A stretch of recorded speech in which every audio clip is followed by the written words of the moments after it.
Penggunaan uang kripto sebagai mahar dalam pernikahan Cupi Cupita dan Bintang Bagus menjadi buah bibir di sosial media. Sebab barang tersebut dinilai tak biasa untuk sebuah mahar dalam pernikahan. Cupi Cupita pun menjelaskan bahwa pemilihan mahar ia serahkan pada sang suami.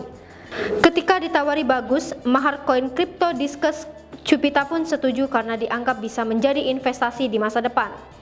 Bintang Bagus menjelaskan memilih koin Diskus sebagai mahar karena koin Diskus merupakan koin kripto ciptaan asli Indonesia, punya potensi investasi di masa depan, kegunaan dan fundamental yang jelas. Selain itu, karena koin kripto tersebut belum banyak yang memiliki, Cupi Cupita dan Bintang Bagus merasa eksklusivitasnya. Cupi Cupita dinikahkan oleh ayahandanya Asep Wawan. Cupita dan Bagus sepakat untuk menikah menggunakan adat Sunda. Perjalanan cinta mereka terbilang cukup singkat untuk mencapai jenjang pernikahan. Keduanya baru pacaran selama 4 bulan.